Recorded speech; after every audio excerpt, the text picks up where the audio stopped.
Well, look who's back. Hello, hello. Glad to be back. How are you? You know, I kept thinking you were gone all last week, right? Let's see. We were gone. Well, we were supposed to only be gone until Wednesday, but we were snowed out. So we had while the rest of us were snowed in. Yes, we had to stay in the warm, just beautiful. We were in Marco Island, and so we had to stay there for what? I guess our flights were canceled 3 days, 2 days. Made it back on Friday. Well, I'd love to come back, but we're stuck here in Marco Island, so I guess we'll just have to order a few more Mai Tais and sit out by the pool for another couple of days. You know me too well.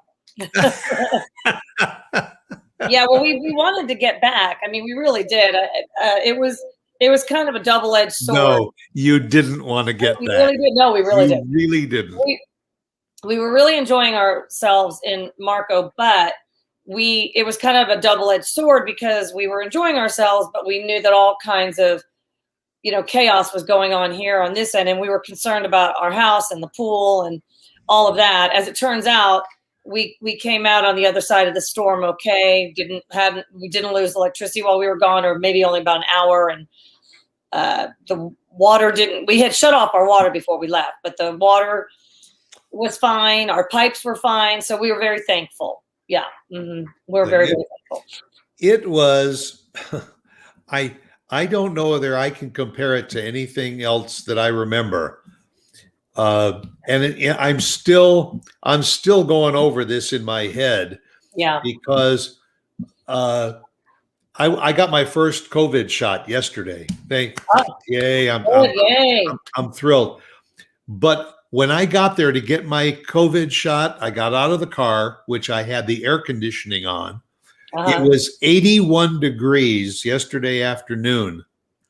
And 1 week earlier, on Wednesday or Tuesday of last week, it wasn't even 8 degrees. That's great. The photos that a lot of people took of the difference between 1 week and another. Yeah. Snow everywhere, ice everywhere, below freezing wind chill temperatures. And 1 week later, it was like Marco Island. I know. It was crazy because literally yesterday was 1 week after the below zero temperatures, and yesterday it was just absolutely gorgeous. Sunny skies. I think it was up near close to 70.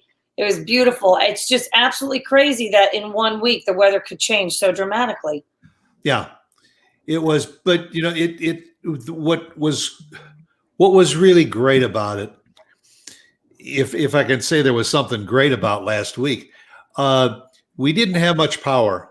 The power was off more than it was on. And when the power was off, that meant the Wi-Fi the modem was out. No computers. We had no computers for almost a week. We had our cellular service, but it was just if the Wi-Fi was connecting, and that kept going in and out. But all of that time, all we saw was texts and messages from friends all over the country. Are you okay? How can we help? What do you need? And these are people from especially from up north who know what cold weather and all is all about. But down here, our homes are not insulated for that kind of cold. Right. We're out wrapping our pipes and covering our plants and everything to try and protect them.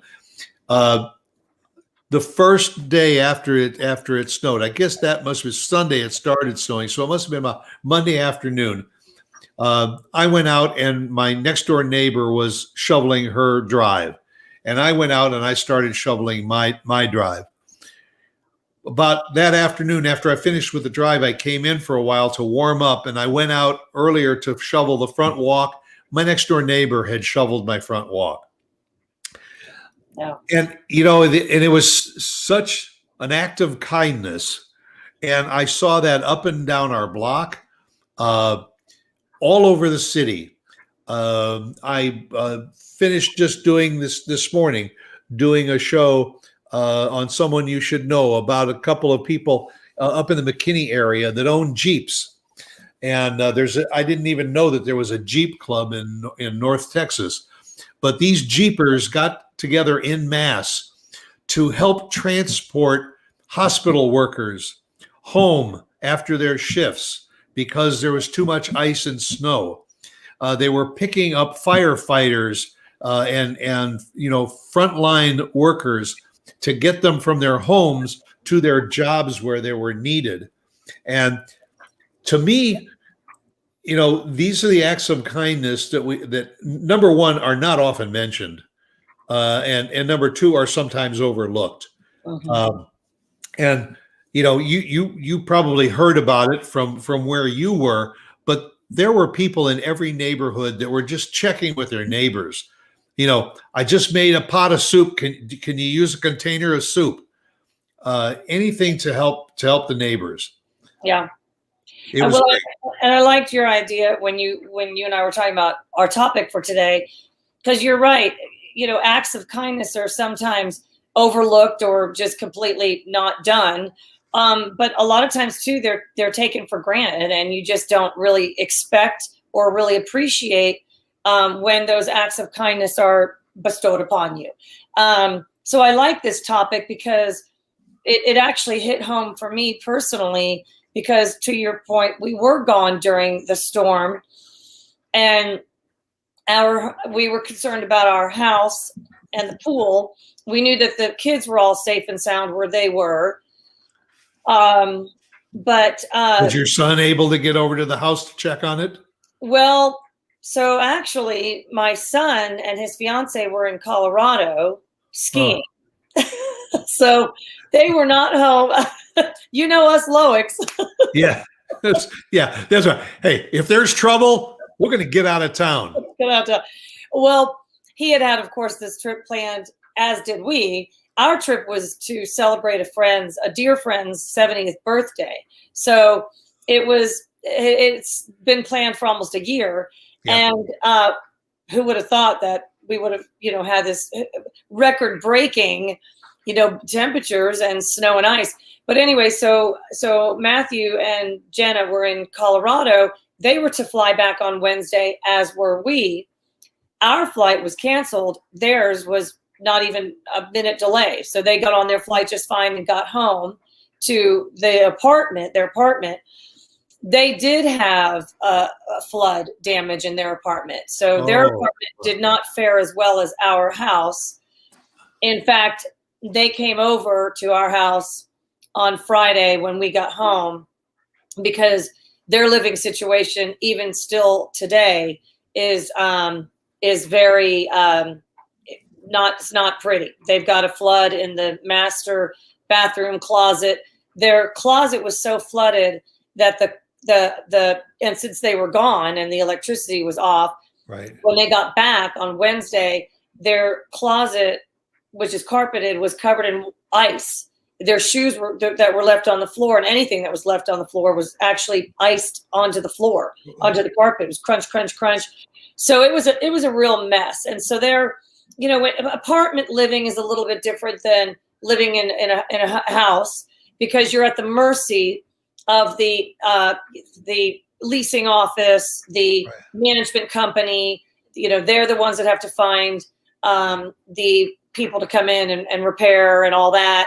You're just a number, because there were over 20 units that were damaged. So they're still, even today, not back into their apartment. And this is over a week later, because it's just taking time for all kinds of repairmen, plumbers, construction workers to get to these apartments or houses that were damaged by flooding. Mostly I'm hearing flooding because of bursting pipes and whatnot.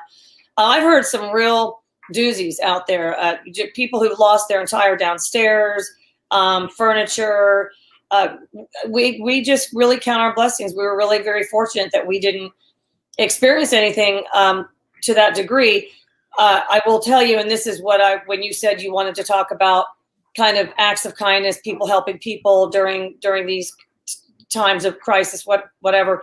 Our neighbor and dear friend across the street, Tracy Dalton, we all kind of live very close to each other. It's like four houses, and we're all very close friends, and we live in close proximity of each other. She was every day, she was getting her winter sweater and long johns on, and a coat and ski pants and boots and hats and gloves and all that, and scarves. And she would bundle up a few times a day and make her rounds and go around to all of our houses, check our pipes, go inside, listen for any water, any kind of sound of anything. We had, like I said, we had turned our water off, but the other two houses were on. And she did that every day while we were gone. And it was absolutely, we couldn't have been more thankful for her being here. And we really credit her for, the fact that our houses fared as well as they did, because she got blankets. She put blankets over pipes that she felt were too exposed. And we had done some prep work before we left. But keep in mind, the day we left, we didn't know that it was going to know that this was coming. Yeah. So, yeah. So we had neighbors helping neighbors here as well. And that's really what you had to do, because, you couldn't drive. You couldn't really go help somebody who wasn't in your neighborhood because the roads were undrivable. And so really it was neighbors helping neighbors within walking distance of each other. That's really all that you could, that's kind of as far as you could extend your help during those first couple days. Yeah. And a lot of communities had to really fend for themselves. There is no real emergency plan in effect for something like this. This is just an act of nature. Where we live right next door to an assisted living facility filled with seniors, many of them who are on oxygen, many of them who need these hot meals every day, and all of a sudden they were without power. So there was this outpouring from a lot of the churches and everything to prepare meals anywhere where they could find people that had emergency backup generators for power. So it was really interesting to see via next door what a lot of people were learning. The local Muslim mosque opened their doors for people who were out of power and didn't have enough backup, to come, and they turned it into a shelter. A couple of the other churches in the area did the same thing. Some restaurants that were open were making food for distribution. And it was like, you had this warm, fuzzy feeling that even though times were tough, there were people out there that were making things happening. They were opening up warming stations. And we were fortunate. We have a gas appliances. So we had a gas stove and we have a gas fireplace. So we simply put a couple chairs in front of the gas fireplace. And for those hour and a half or so when we were without power, we would fire up the fireplace and sit in some kind of warmth. We were able to start the stove remotely in order to boil water or make some soup. So if you've ever been in scouting or some, you realize that these are some of those fundamental things that you were taught as a kid in scouting or just in and out of the neighborhood, or in my case, in the military. And you think that's probably something I'll never have to rely on.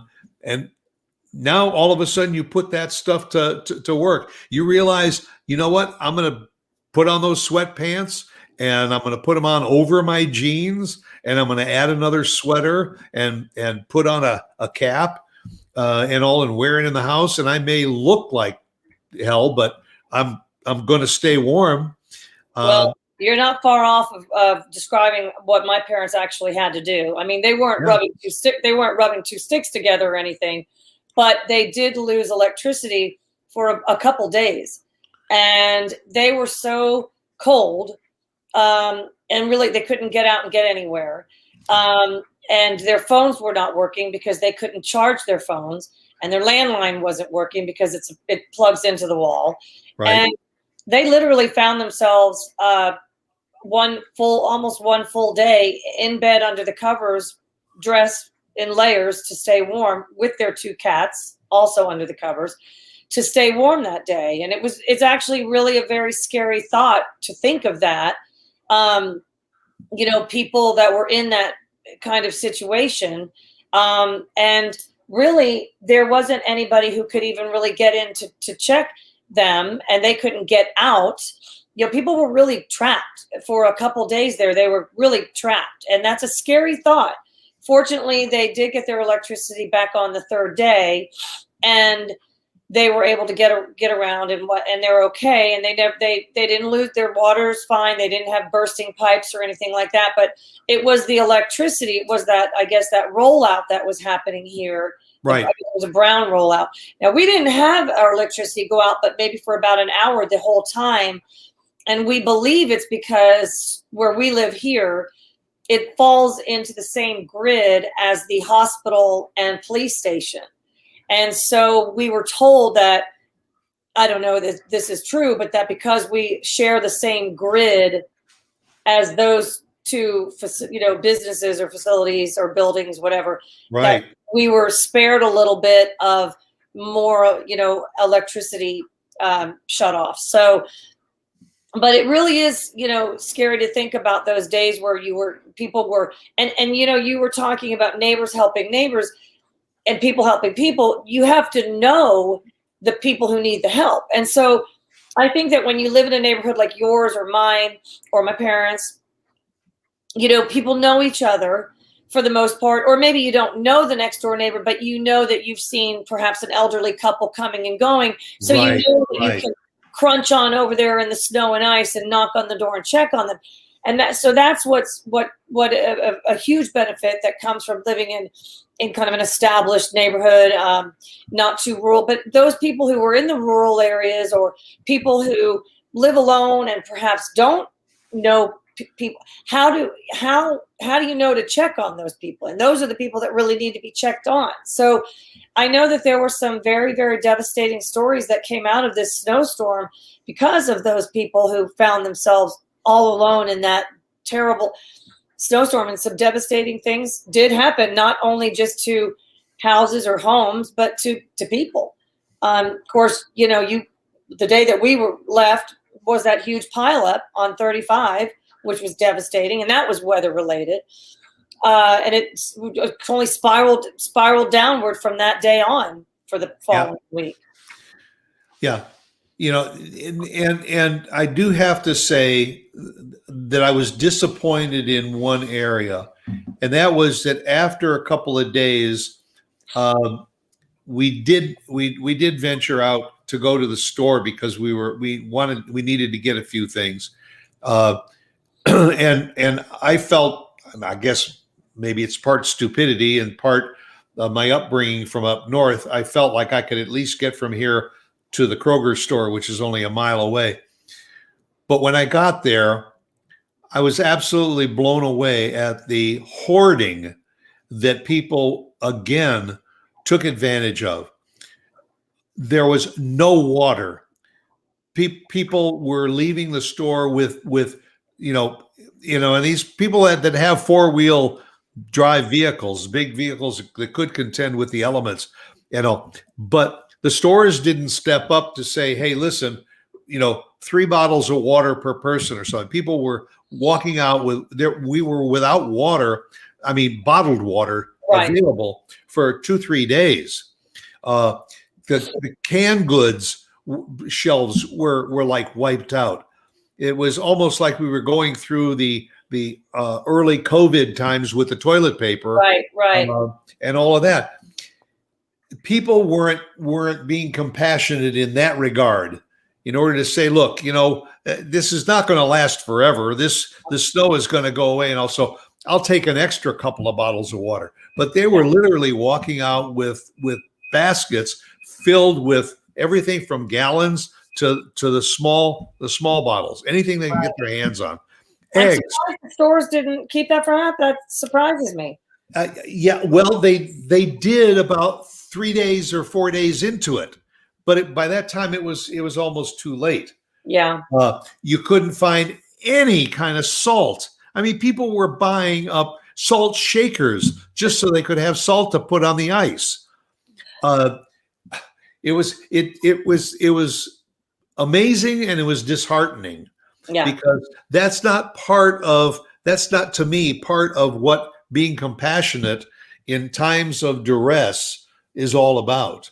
Right. I mean, the grocery stores.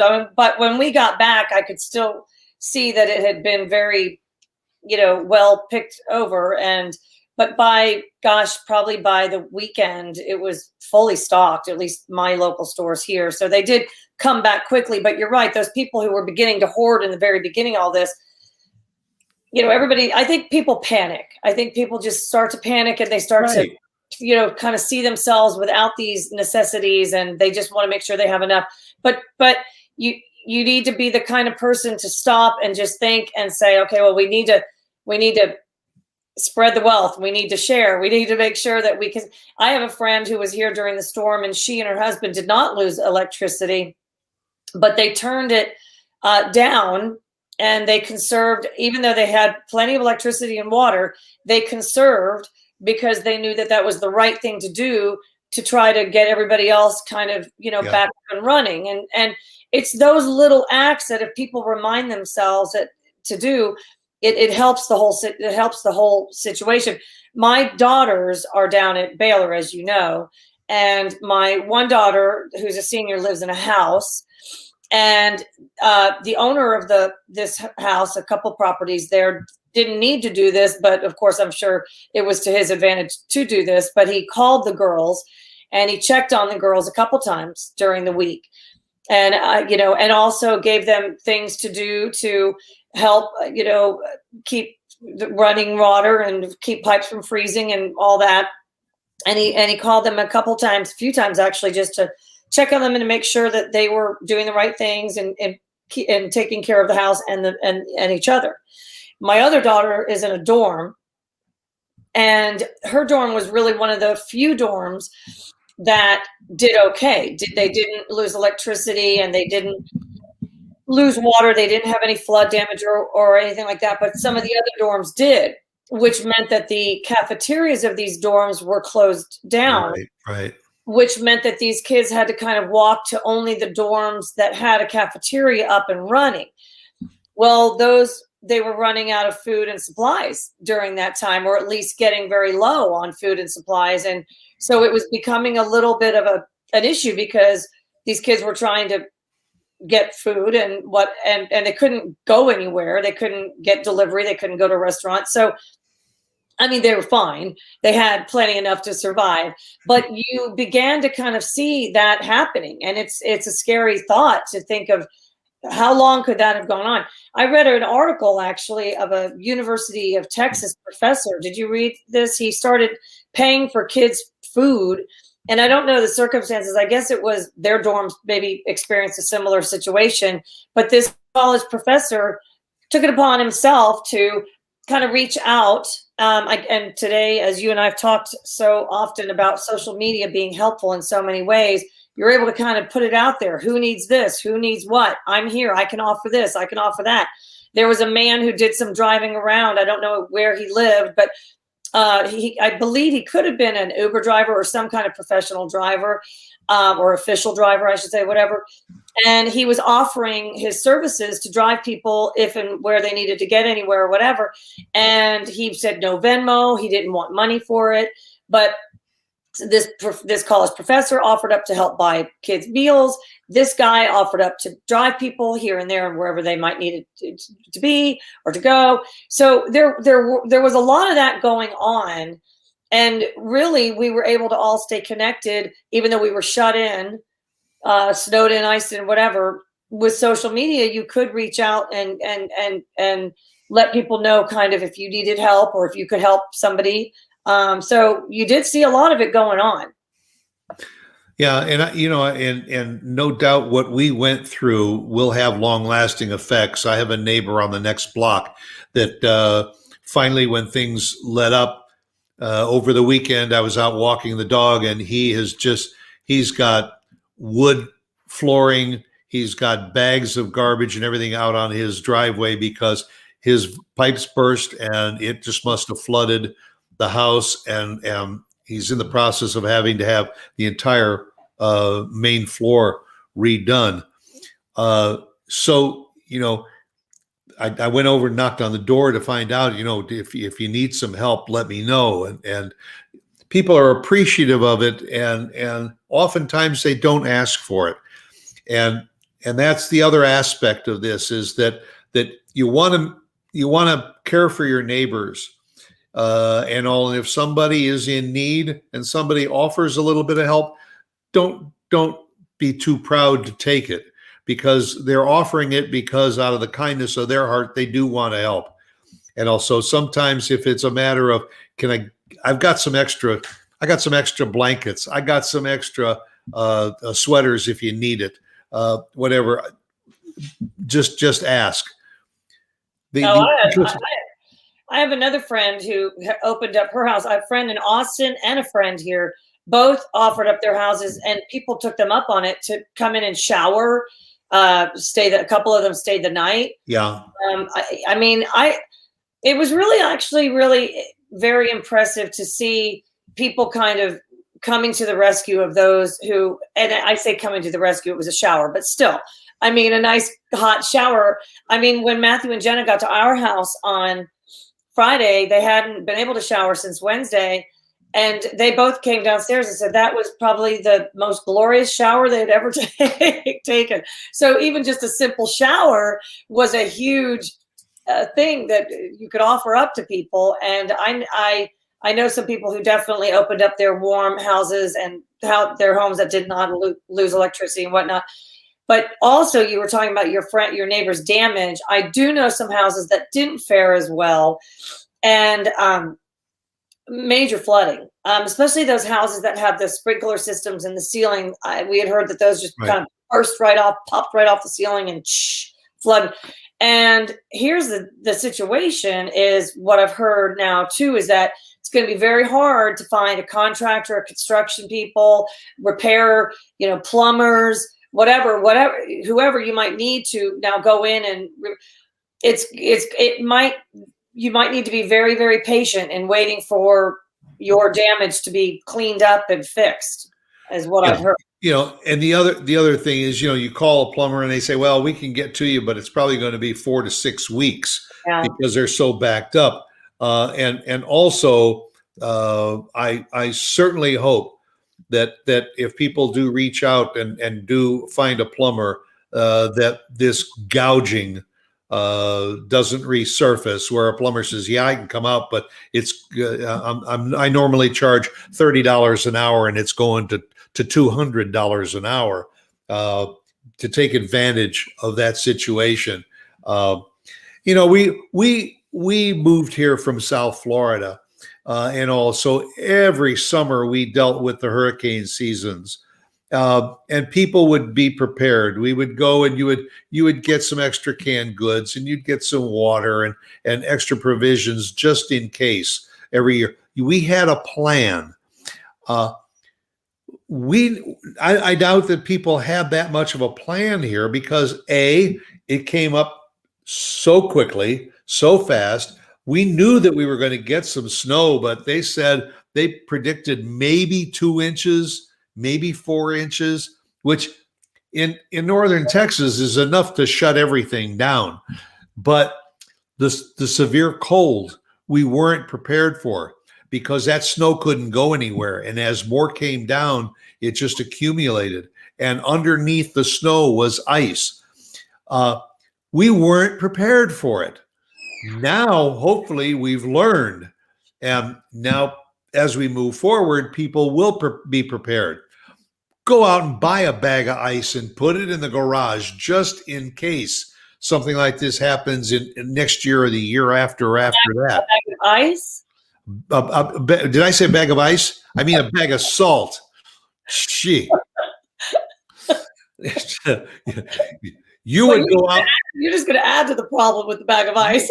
Yeah, you would go out and get a bag of ice because that way inside, if you need an extra drink, because you can't get the ice cubes out of the refrigerator because that's electric. So you get a bag of ice for your drinks. You got it all figured out now how to prepare. Yeah, and I'm sure the other people watching or listening just said, "Did he say get a bag of ice in the winter?" No. Well, that's just what's on your brain right now. Ice, ice, ice. Yeah. Ice, baby. Right. But a bag of salt, just to have, just in case. Everybody, we were when our kids were growing up, you were always told by the fire department, especially, to have an exit plan in your home, just in case there was a flood or in case there was a fire. You had an exit plan. You knew where to go and when and how. Everybody should do that. And this is something that triggers that mode. You should have some kind of an idea. Okay, number one, go out and buy a few more candles. Maybe if you don't have enough candles in the house, because you need the candlelight just for getting around your home. Plan ahead to have some of the provisions that you need. Get extra non-perishable foods to have. It's common sense that we don't often think about. Right.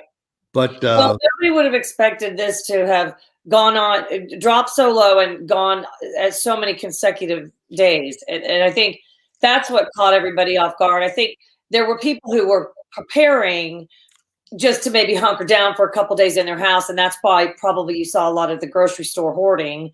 But you didn't see a lot of preparing in terms of the pipes and the this and the that and that kind of thing, because I don't think anybody really expected what we got. Yeah, and also my thought just escaped my head. It'll come back to me someday. Someday. But I completely forgot. I had a really good thought that I was going to share, and I forgot about it. It's about preparing and planning. And well, yeah. In hindsight, it's easy to say, we could have better prepared, and yes, we could have. But in hindsight, it's easy to say that.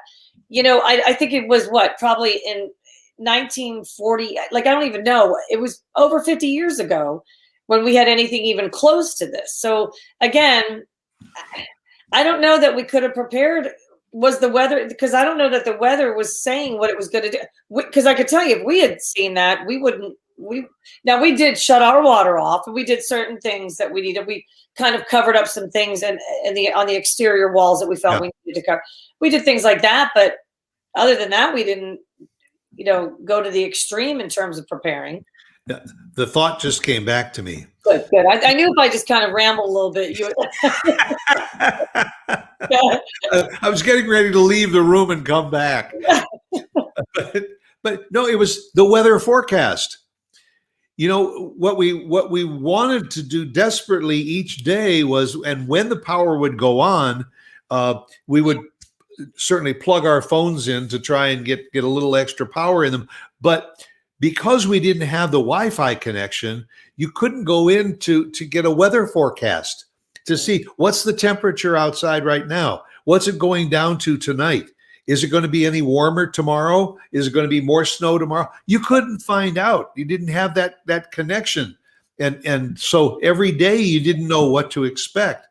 And that was probably one of the most undaunting parts of that whole experience, was not being able to ask a question and get it answered because you didn't have an avenue for it. You couldn't, even when the TV would go on briefly, you tried to get a weather channel, and it was almost impossible to find a weather channel. It was hard enough to get the TV to go on. But you revert back to your old Boy Scout training and do what you have to do. Well, and I think a good takeaway for all of us is to remember, and again, I saw a lot of it going on.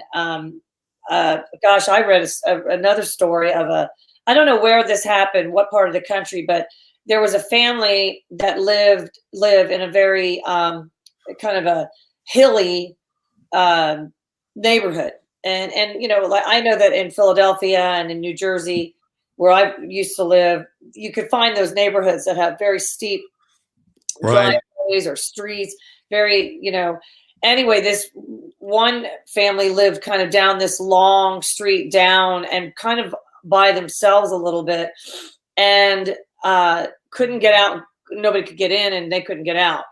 And I guess they put out some kind of message, and I think maybe three or five, 3 to 5 neighbors came down and started kind of chiseling and trying to make some kind of path out for this family, or at least a path in for somebody to get in. And what started out as like 3 to 5 neighbors turned into 20 plus neighbors. They just started to see it or hear about it, word of mouth or social media or they whatever. And they have this aerial shot picture of this going on. And sure enough, you see this kind of little house down the bottom of this big street, all these neighbors out doing what they can, some throwing salt, some shoveling, some chiseling to just kind of create some kind of path in or out for this family. And I really think generally speaking, you saw a lot of that going on. And it's a good takeaway from this, not only preparing for storms by buying your essentials in advance, but also knowing that something like this is coming. Start to identify those people or families or individuals who might need you to check in with them and stay in touch with them throughout the crisis, whatever it might be. And it's always a good reminder when we go through something like this. I tell you what, anybody listening, if you just Google people helping people during times of like during this past winter storm or whatever, during COVID, the quarantine, you're going to find some really uplifting, beautiful stories, real feel good stories. If you want to just kind of just go on your computer and just check it out and say, hey, let me read some stories about people, you're going to find a lot. Yeah, and look for those stories, because those are the stories that we really need to read more of, and we don't see them that often. And we should. One funny takeaway that I did have when I did finally get out of the house to shovel a little bit of a path from the back door to the driveway to the alleyway, I realized that, and I did it to take the dog out. I realized the dog got out there and was looking at me like, so what do I do now? Where do I go? Where's the grass? Right. Yeah. So I actually came back to my backyard and shoveled a little bit more of the back patio. And then your good old co-host here is out shoveling the grass. I was shoveling the snow off of the backyard to create an area of grass so the dog could go out and relieve herself. Daddy, you're such a good daddy. Which, of course, was a good thing, because then a couple of days later, when the temperatures got into the upper 30s and it started to melt a little bit, it got even better. Yeah, exactly. Well, my dad and mom had to go up to their local grocery store to charge their cell phones because they did not have electricity, and they had to lift their garage door manually. It was really quite a scene. And anyway, my dad fell down at one point on the ice, went down pretty hard. Fortunately, there was a neighbor walking down the street, helped him get up, actually tried to help him get up. They were having difficulty because they were on ice, all of them. And then right. The neighbor came over and they all tried to, and he got up. But I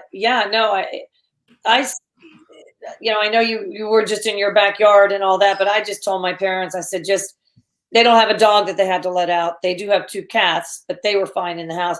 My advice to those people, just stay. I say those people like my parents, just stay inside until the ice melts. Because even on Friday, when we came in on Friday, there were still definitely some icy patches around. You had to be very careful walking around, just because, just little pieces here and there. But I'd say by Friday afternoon, our neighborhood was clean, just clear of it all. You know, another thing, I don't know. I don't know how many people realize that there is a bypass on your garage doors. If you've got an electric garage door opener, that there is a bypass lever that's usually on the mechanism that you have to trip in order to manually open and close your garage door. I happen to know about that, but I think there were a lot of people that just kind of left their cars in the garage, and when the power did go on, they opened up the garages and they left them open, which Oh gosh, yeah. that creates more cold Right. to the house and all. But if you don't know how to bypass and open up your garage door when the power is out, learn how. Ask somebody. Good point. That's a very good point. Actually, definitely. And you don't need to have a winter storm come through to lose your electricity. So that's something you're right. You should know. Also, Phil was telling, we have that special tool that you need to go and turn your water off. It's Right. You should also know how to turn your water off. Yeah. So yeah, there really And is. if you don't have that tool, ask one of your neighbors, because maybe they have one and they'll be happy to share it. And that's exactly what we did, is we shared our tool with a couple of our neighbors, and then another neighbor down the way had one and made sure that everybody knew he had one. And so, yeah, there really is a lot that you can do to learn from this past storm to better prepare for should we ever have one again. Or just under like situations where you might lose your electricity or have to turn off your water or do some of these things in order to prep your house to keep it safe.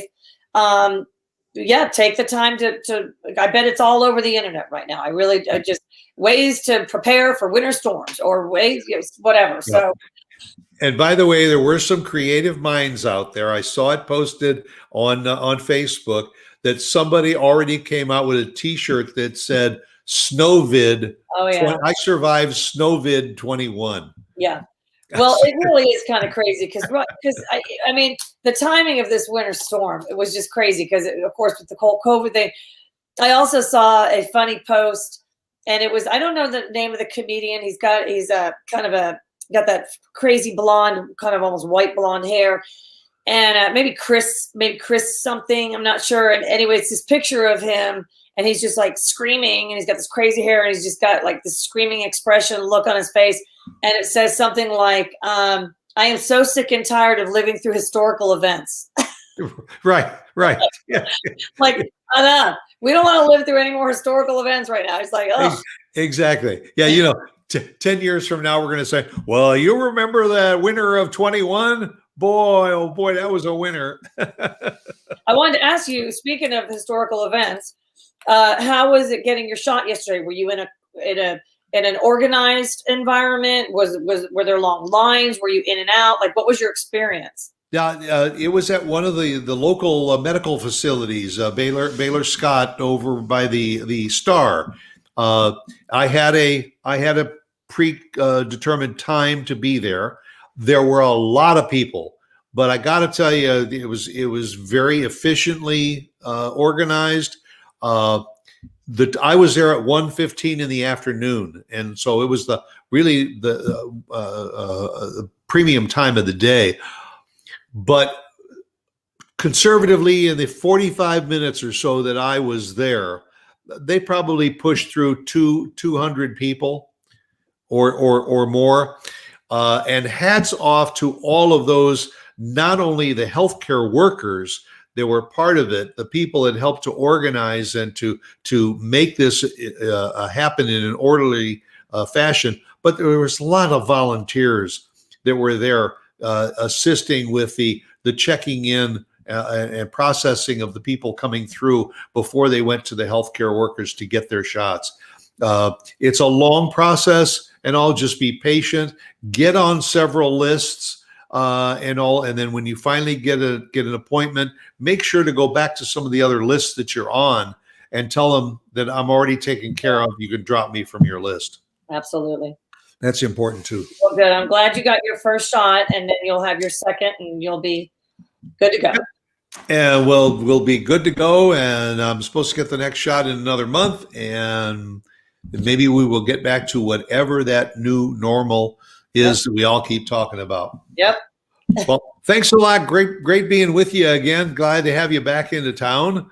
And we'll look forward to seeing all of you next week here on Something to Talk About. Hope you'll join us same time, same place. Go out and make it a great week. Bye.